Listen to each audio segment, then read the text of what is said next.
السلام علیکم ناظرین، گلوبل میمن ٹی وی کے نیوز بلیٹن کے ساتھ میں ہوں بشرا خان۔ سب سے پہلے شامل کریں گے نیوز ہیڈ لائنز۔ قرض میں پھنسے ممالک کے لیے لائحہ عمل تیار کرنا ہوگا۔ نگراں وزیر اعظم کا کہنا ہے کہ پائیدار ترقی کے لیے کمزور ممالک کو وسائل فراہم کرنا ہوں گے۔ وزیر اعظم کی ایرانی صدر سے ملاقات، دو طرفہ تعاون کو مستحکم کرنے کے عزم کا اعادہ۔ 9 مئی کیس، چیئرمین پی ٹی آئی سمیت تمام ملزمان پر بغاوت کی دفعہ عائد۔ لانگ مارچ کیس میں عمران خان، شیخ رشید کو عدالت پیش کرنے کی درخواست پر فیصلہ محفوظ۔ غیر شرعی نکاح کیس میں چیئرمین پی ٹی آئی سے جواب طلب۔ بیرونی فائنینسنگ کے تحت 4.5 ارب ڈالر نہ ملنے کا خدشہ، آئی ایم ایف پروگرام میں مشکلات۔ صورتحال آئی ایم ایف کے پہلے جائزے میں مسئلہ بن سکتی ہے۔ تقریباً 3 ارب ڈالر کے غیر چینی تجارتی قرضے نہیں مل سکیں گے۔ نون لیگ نے بندوبست کیا ہے لیول پلینگ فیلڈ نہ ہو، شکایت بھی اسی سے ہے۔ بلاول کا کہنا ہے کہ یقین ہے نواز شریف وطن واپس آ کر اپنے کیسز کا سامنا کریں گے۔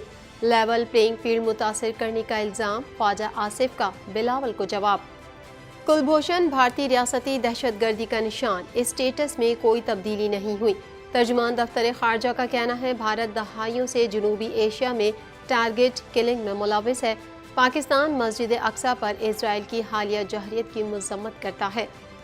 ہیڈ لائنز آپ نے جانی، اور اب شامل کریں گے خبروں کی تفصیل۔ پاکستان بھر میں نمائندگان کا وسیع نیٹ ورک، ہر خبر جاننے کے لیے دیکھتے رہیے TNN TV۔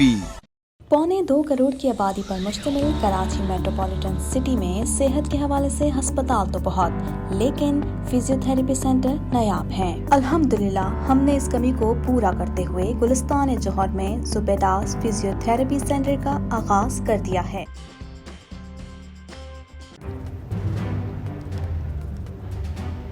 Islamic Finance TV, the only TV channel of the fastest growing Islamic economy in the world and the prime mover of Islamic finance news. Follow us on our social media handles and watch our reports and educational program at www.islamicfinancetv.com. For advertisement, please contact us at islamicfinancetv@gmail.com.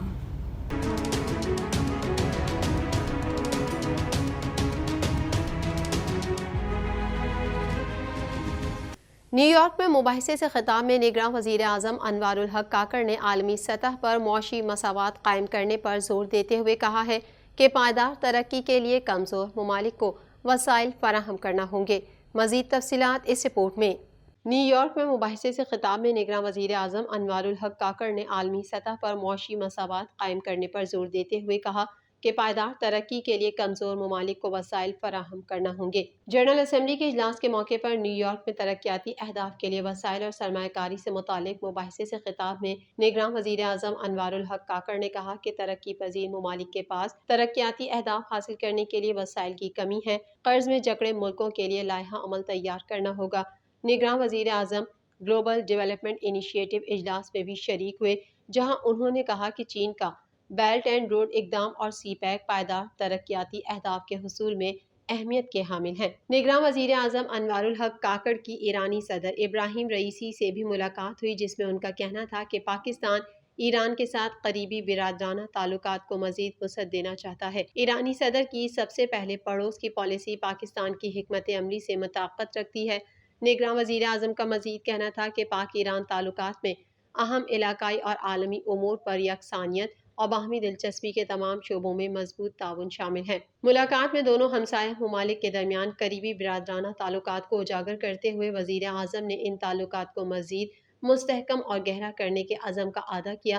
انوار الحق کاکڑ اور Ebrahim Raisi نے دونوں ممالک کے مابین اقتصادی شعبے میں تعاون بڑھانے پر خصوصی توجہ دی۔ وزیر اعظم نے اس بات پر زور دیا کہ مند بارڈر مارکیٹ کے حالیہ افتتاح سمیت دیگر اقدامات نہ صرف سرحدی علاقوں کی اقتصادی ترقی میں معاون ثابت ہوں گے بلکہ دونوں ممالک کے عوام کی بہتری کے لیے کام کرنے کے اجتماعی عزم کے ٹھوس اظہار کے طور پر بھی کام کریں گے۔ ملاقات میں انوار الحق کاکڑ نے دونوں ممالک کے لیے اس بات کی اہمیت پر زور دیا کہ وہ اپنے منفرد جغرافیائی محل وقوع سے فائدہ اٹھاتے ہوئے علاقائی امن و خوشحالی کے مشترکہ مقاصد کو فروغ دیں۔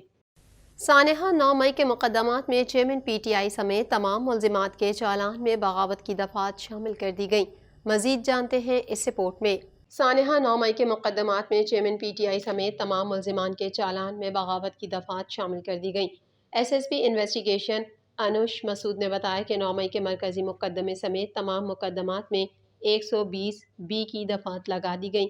پولیس کا کہنا ہے کہ چیئرمین پی ٹی آئی کی جائے وقوع پر عدم موجودگی کے باوجود ان کے خلاف بغاوت پر اکسانے اور منصوبہ بندی کے شواہد ملے ہیں۔ پولیس کے مطابق پروسیکیوشن کی جانب سے چالان پر اعتراضات لگانے کے بعد بغاوت کی دفعات شامل کی گئی ہیں، لہٰذا چالان جمع کروانے سے قبل پروسیکیوشن کے تمام اعتراضات دور کر دیے گئے۔ اب ایجنسیز کی رپورٹ ملنے پر چالان جمع کروا دیا جائے گا۔ علاوہ ازیں مقامی عدالت نے چیئرمین پی ٹی آئی اور شیخ رشید کو لانگ مارچ توڑ پھوڑ کیس میں عدالت پیش کرنے کی درخواست پر فیصلہ محفوظ کر لیا۔ وکیل نے استدعا کرتے ہوئے کہا کہ چیئرمین پی ٹی آئی گرفتار اور شیخ رشید اغوا ہیں، عدالت پیش کیا جائے، صرف رپورٹ نہیں، چیئرمین پی ٹی آئی کو عدالت میں پیش کرنے کا حکم دیا جائے، کیونکہ سپرنٹینڈنٹ اٹک جیل سے رپورٹ مانگی تو سیکیورٹی خدشات کا بہانہ بن جائے گا۔ شیخ رشید کا کچھ علم نہیں کہاں ہے، انہیں بھی عدالت میں پیش کرنے کے لیے احکامات جاری کیے جائیں۔ وکیل نے کہا کہ صداقت علی عباسی کا بھی کوئی اتا پتہ نہیں ہے، عدالت نے دلائل سننے کے بعد فیصلہ محفوظ کر لیا۔ دوسری جانب ڈسٹرکٹ اینڈ سیشن کورٹ اسلام آباد نے بشریٰ بی بی کے خلاف غیر شرعی نکاح سے متعلق کیس میں چیئرمین پاکستان تحریک انصاف کو بھی نوٹس جاری کر کے جواب طلب کر لیا۔ عدالت نے 25 ستمبر کو فریقین کے وکلاء کو دلائل دینے کی ہدایت کرتے ہوئے چیئرمین پی ٹی آئی اور بشریٰ بی بی کے خلاف غیر شرعی نکاح کیس کی سماعت ملتوی کر دی اور چیئرمین پی ٹی آئی کو بھی نوٹس جاری کر کے ان سے جواب طلب کر لیا۔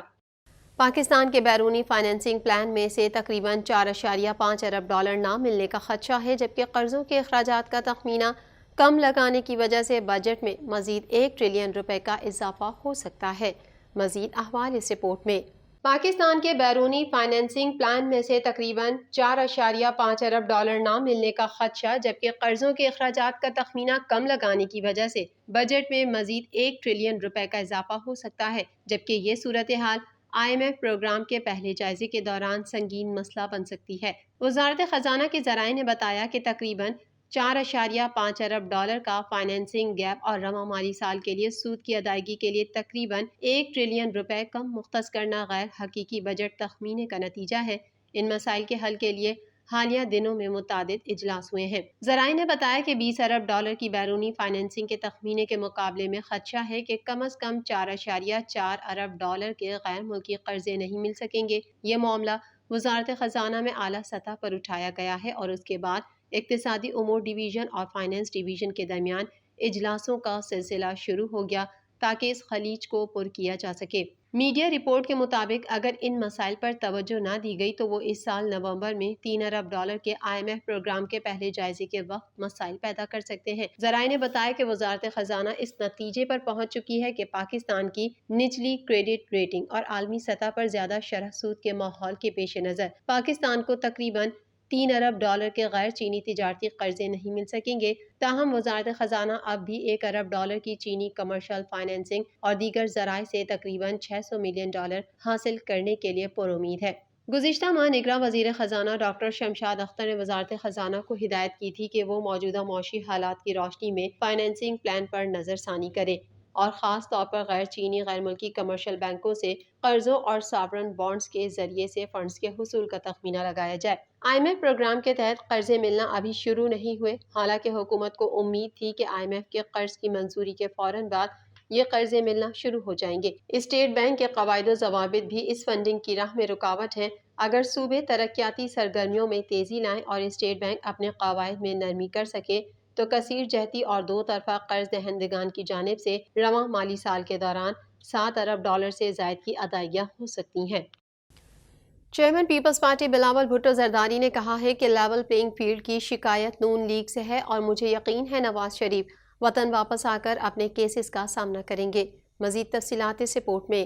Chairman peoples party Bilawal Bhutto Zardari نے کہا ہے کہ لیول پلینگ فیلڈ کی شکایت نون لیگ سے ہے اور مجھے یقین ہے نواز شریف وطن واپس آ کر اپنے کیسز کا سامنا کریں گے، جبکہ نون لیگ کے مرکزی رہنما خواجہ آصف نے چیئرمین پی پی بلاول کے لیول پلینگ فیلڈ متاثر کرنے کے الزام کا جواب دیتے ہوئے کہا کہ ابھی تو فیلڈ تیار ہی نہیں ہوئی، لیول کیسے ہوگا۔ انہوں نے کہا کہ الیکشن کا اعلان کرنے کا اختیار نہ اسٹیبلشمنٹ کے پاس ہے نہ میرے پاس ہے، بلکہ الیکشن کمیشن کے پاس ہے۔ الیکشن کی تاریخ کا فوری طور پر اعلان ہونا چاہیے۔ بلاول بھٹو زرداری نے لاہور میں میڈیا سے گفتگو کرتے ہوئے کہا کہ پیپلز پارٹی کا لیول پلینگ فیلڈ کا مطالبہ نون لیگ سے ہے۔ ہونا تو یہ چاہیے تھا تمام سیاسی پارٹیاں ایک ساتھ الیکشن کا مطالبہ کرتی، پی ڈی ایم کے سب اتحادیوں کو ساتھ لے کر چلا جاتا۔ نون لیگ نے بندوبست کیا کہ لیول پلینگ فیلڈ نہ ہو تو شکایت انہی کے خلاف ہوگی، کسی اور سے شکایت ہوتی تو میں اس کا نام لیتا۔ پی پی کے اس حوالے سے اعتراض سیاسی جماعت سے ہے۔ ان کا کہنا تھا کہ ترقیاتی فنڈز کے منصوبوں پر قانون واضح ہے کہ منظور شدہ منصوبے جاری رہنے چاہیے۔ اگر صرف 90 دن کے لیے روکنے کی بات ہوتی تو مسئلہ نہ تھا، لیکن ہمیں تو الیکشن کی تاریخ ہی نظر نہیں آ رہی کہ انتخابات کب ہیں، تو اس لیے مسئلہ ہے۔ انہوں نے کہا کہ پیپلز پارٹی کا پرانا مطالبہ تھا کہ نواز شریف واپس آئیں، پیپلز پارٹی انہیں ویلکم کرے گی۔ ہم بھی اپنے کیسز کا سامنا کرنے کے لیے تیار ہیں، مجھے یقین ہے میاں نواز شریف بھی سامنا کریں گے۔ پی پی رہنماؤں کے خلاف نیب کیسز پرانے ہیں جو موجودہ الیکشن پر اثر انداز نہیں ہوں گے۔ دوسری جانب خواجہ آصف کا کہنا تھا کہ ہمارا حکومتی اتحاد کا تجربہ اچھا رہا، اچھا تعلق نہ ہوتا تو ہم 14 دن بھی نہیں چل سکتے تھے، مستقبل میں بھی اچھا رہ سکتا ہے۔ بلاول کے لیول پلینگ فیلڈ متاثر کرنے کے الزام پر انہوں نے کہا کہ ابھی تو فیلڈ تیار ہی نہیں ہوئی، لیول کیسے ہوگا؟ الیکشن شیڈیول آئے گا تو انتخابی مہم چلے گی، پھر شکایت کا جواز ہوگا۔ نون لیگی رہنما نے کہا کہ پی پی کی شکایت سے ہمارا کوئی لینا دینا نہیں، نگراں حکومت سے ہمارا کوئی تعلق نہیں، اور نون لیگ کا نگراں حکومت میں کوئی عمل دخل نہیں۔ ترجمان دفتر خارجہ ممتاز زہرا بلوچ نے کہا ہے کہ کینیڈا میں بھارت کی طرف سے ایک سکھ کی ٹارگٹ کلنگ افسوسناک ہے۔ بھارت دہائیوں سے جنوبی ایشیا میں ٹارگٹ کلنگ میں ملوث ہے۔ ہفتہ وار پریس بریفنگ کی تفصیلات اس رپورٹ میں۔ ترجمان دفتر خارجہ ممتاز زہرا بلوچ نے کہا کہ کینیڈا میں بھارت کی طرف سے ایک سکھ کی ٹارگٹ کلنگ افسوسناک ہے۔ بھارت دہائیوں سے جنوبی ایشیا میں ٹارگٹ کلنگ میں ملوث ہے۔ انہوں نے کہا کہ بھارت کو پاکستان میں دہشت گردی کی کارروائیوں میں ملوث ہونے پر ڈوزیئر دیا گیا۔ نیو یارک میں سائیڈ لائنز پر بھارت سے ملاقاتوں کا امکان نہیں۔ ہفتہ وار میڈیا بریفنگ میں ترجمان نے بتایا کہ بھارت نے جون 2021 میں لاہور میں دہشت گردی کی کارروائی کی۔ سال 2016 میں بھارتی عراق کے کمانڈر کلبھوشن کو گرفتار کیا گیا۔ بھارتی کمانڈر نے پاکستان میں دہشت گردی کی کارروائیوں کا اعتراف کیا۔ کلبھوشن کے اسٹیٹس میں کوئی تبدیلی نہیں ہوئی۔ انہوں نے کہا کہ پاکستان مسجد اقصی پر اسرائیل کی حالیہ جوہریت کی مذمت کرتا ہے۔ امریکہ کے افغانستان کے لیے نمائندہ خصوصی کی وزیر خارجہ سے گزشتہ رات ملاقات ہوئی۔ ملاقات میں افغانستان میں امن و امان کی صورتحال اور باہمی تعاون پر بات ہوئی۔ ترجمان کا کہنا ہے کہ ترکیہ کے صدر اردوان کے بیان کو سراہتے ہیں۔ ترکیہ نے ہمیشہ جموں کشمیر کے بارے میں پاکستانی موقف کی حمایت کی ہے۔ ان کا کہنا ہے کہ نگراں وزیر اعظم دورہ نیو یارک پر ایک مختصر وقت ساتھ لے کر گئے ہیں۔ انوار الحق کاکڑ اور ایرانی صدر کے درمیان نیو یارک میں ملاقات ہوئی۔ نگراں وزیر اعظم آج موسمیاتی تبدیلی کے حوالے سے اجلاس میں شرکت کریں گے۔ ترجمان دفتر خارجہ نے کہا کہ پاکستان اور IMF مذاکرات کو کوئی اور رنگ دینا انتہائی گمراہ کن ہے۔ واشنگٹن میں پاکستانی سفیر، کانگریس کے ارکان، امریکی حکام سے متواتر ملتے ہیں۔ یہ ملاقاتیں کسی بھی سفارتکار کے فرائض منصبی میں شامل ہیں۔ پاکستان اور IMF کے مابین مذاکرات دونوں کے درمیان ہوتے ہیں۔ IMF بورڈ میں بہت سے مزید شراکت دار موجود ہیں۔ غیر ملکی ادارے کی خبر بے بنیاد اور من گھڑت ہے۔ گلوبل میمن ٹی وی کے نیوز بلیٹن میں فی الحال اتنا ہی۔ مزید خبروں اور اپڈیٹس کے لیے دیکھتے رہیے گلوبل میمن ٹی وی۔